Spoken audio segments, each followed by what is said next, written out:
Ngayon ho, eto, mukhang double black eye pa kay Jinggoy, mga bossing. Bakit ho? Naku po, aray, ang sakit nito. Biruin mo, inirerekomenda ng ICI na kasuhan si Jinggoy Estrada at si Joel Villanueva at sino pa ba yung isa? Oh, 5 sila eh. At yung ibang congressman, no? Nakasuhan sa ombudsman. Tapos ito, yung Supreme Court dismiss pa yung Estrada's petition no, doon sa PDAP, mga boss. Double black eye. Di ba? Mukhang papasok yata talaga si Boss Jinggoy sa kulungan na naman Sabi o tanong ni Ma'am Neng Gigi, bakit kaya si Cheese hindi pa nasali sa pag-file ng charges ng ICI? O yan. Ito tingin ko, madam ito yung mga nauna. Kasi ito, di ba, sa Congress pa lang at sa Senado pa lang, yung kay Marcoleta pa lang, no? Na Blue Ribbon Committee natatalakay at nasasabi na itong dalawa na ito eh. Si Boss Jinggoy at si Boss Jewel, no? Si Boss Cheese medyo recent lang ho yun. Siguro sa mga susunod na mga pagdinig, sasabihin na din po yan. Eto muna tayo. Supreme Court dismisses Estrada's petition. Ibinasura ng Supreme Court o SC ang mga inihaing petisyon ni Senator Jinggoy Estrada kaugnay ng kanyang mga kasong may kinalaman sa Priority Development Assistance Fund or PDAP. Mac Journal, nandiyan ka pala. Shout out from Doha, Qatar. Pero mo, ang dami niyang kakaharapin, no? Babalikan pa yung PDAP. Tapos, eto naman po, mga flood control. Anak ng weteng naman yan.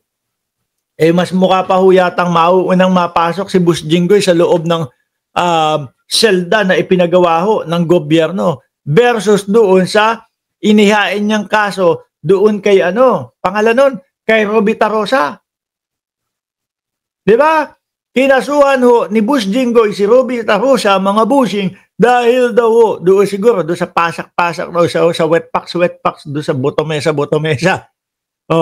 Mas mukhang mauuna pa si Boss Jinggoy. Dinismiss ng Supreme Court ang kanyang petisyon for certiorari kaugnay ng kasong GRAP, maging ang posisyon ni Estrada na deemed absorbed o sakop na ito ng kanyang plunder kung saan siya ay naabsuelto. The absorption principle where one offense merged into another does not apply between GRAP and plunder except in rare cases where the same public officers is both the giver, recipient, and unwarranted benefits. Ibinasura na rin ang petisyon for certiorari hinggil sa kasong plunder ng senador dahil sa pagiging moot at academic. Kawawa si Jinggoy, no?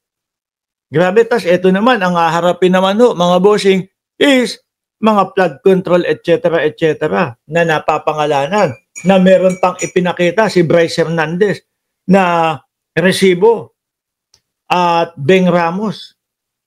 Beng Ramos daw yung kausap. Sinasabi, stop po ni Boss Jinggoy yun. Aray ko, mga best. Ang daming kakaharapin nitong mga ito. Tapos yung kay Boss Jewel, nagsalita na din si Boss Jewel, mga bossing. Paulit-ulit lang ho. Ako po ang laging nangunguna, kumokontra dyan sa mga flood control project na yan. Wala po akong kinalaman dyan sa mga yan, na mga flood control project na yan, etc., etc. Ito pa, idadagdag natin.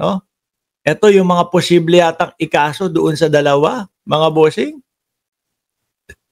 Inirekomenda, hindi niyo pala nakikita. Inirekomenda ng ICI. Kay Bungo yung ICC. Bale, dalawa din kay Bungo pala. Isang ICC, isang ICI. Ang posible kay Bungo. Game. Pilipinas Today. Ito po kay Boss Jewel at kay Boss Jinggoy ito. Inirekomenda na ng Independent Commission for Infrastructure, ICI, ang paghahain ng mga kasong kriminal at administratibo laban sa 6 na personalidad kabilang si Senator Jinggoy, Jewel Villanueva na idinawit sa multi-bilyong pisong flood control scam. Nakalusot na nga doon sa una. Ito, dumali na naman. Di ba? Dumali na naman. Yata. Sa press conference, sinabi ni ICI Chairman Retired Justice Andres Reyes Jr. na kabilang sa mga kasong kinakaharap ni Estrada Villanueva at 4 pa ay ang direct or indirect bribery, corruption of public officials, at plunder. Sir Mark, planner pa sa ombudsman kay Go. Baka makita na natin itong mga individual na ito na mga susunod na mga araw, meron na mga neck braces at nakaupo na po sa wheelchair itong mga ito. Diba? Additionally, the scheme shall always involve flood control project. Doon sila dumadali. Di umano.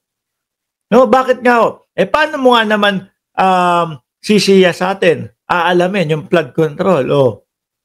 Mahirap nga namang i-check yun. Mabuti na lang ho, mga boss, chief, amo, sir. Mabuti na lang ho, mga bossing. Talagang pinangunahan at nag-inisyatiba ang Pangulo na i-check lahat ito. Biruin mo ba naman, lumumaba sa Pilipinas, pagmamalaki pa, no? Pagmamalaki pa ho, mga boss, chief, amo, sir. Nung dating Pangulong Duterte, 13,000 ang aking flood control, ganito, ganyan. Tapos bumaha. Yung 13,000, walang nagawa. Diyan na po. Nag-umpisa ang Pangulo. Sabi ni Maribel Badiana, tuwang-tuwa sila nung Pangulo, si Digong, dahil mga pinalaya sila kahit walang final desisyon ang korte. Ngayon, mukhang nalalapit na, mukhang papasok na ulit sa loob itong sila Bus Jinggoy. Pero wag kayo. Maganda pa din yung kulungan. Berde yung lapag, berde yung flooring, at sama-sama sila. Kung sakali na si Chavit ay matutuluyan din, baka dun din ho ipasok si Chavit. At least, amas-amas sila o sama-sama sila. Masaya pa din sila doon, di ba? Sabay-sabay silang gigising ng 6:00 ng umaga. Tuloy, it's always involved flood control project because the kickback is 25 to 30%. Yun nga yung nasabi ni Bryce Hernandez, di ba?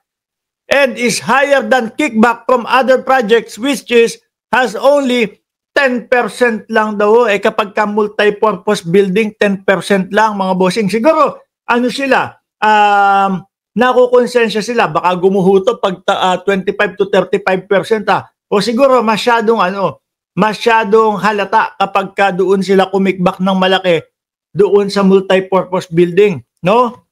Hindi makikita yung building Biruin mo, sa laki ho ng kickback, mga boss, ubus na yung pondo. Ano pa ipapampatayo mo ng building doon?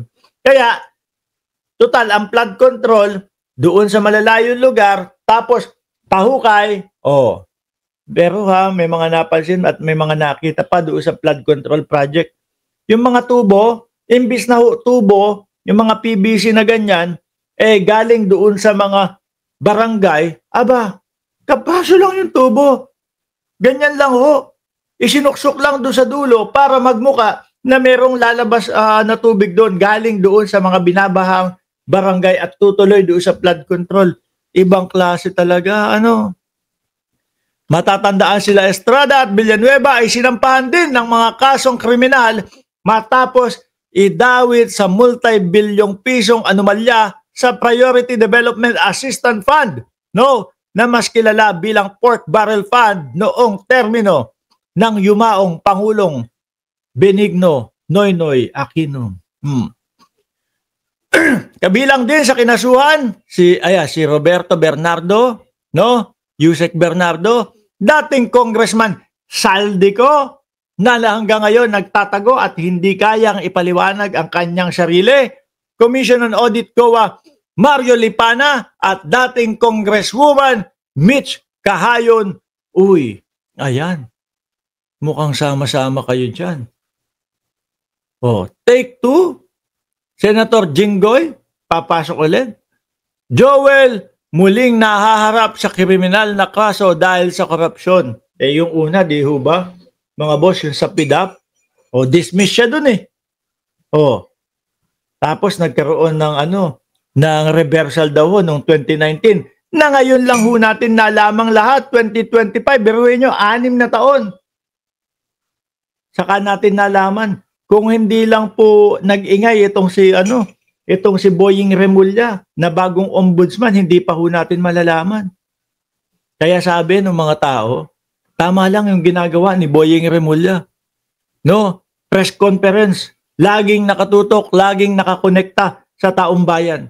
Kasi ombudsman nga no? Yan kumbaga, yan ang huling kakapitan ng mamamayang Pilipino versus doon sa mga korap na mga politiko, mapang-abusong mga politiko. Di po ba? Kaya yung sinasabi ni Martires na yung sumunod sa akin, mahilig pong magpa-press conference. Tama lang yan. Hindi kagaya nung mga panahon nila, daming secret, tahimik pa, nangangapa ang taong bayan. Di ba, Nelson Tolin?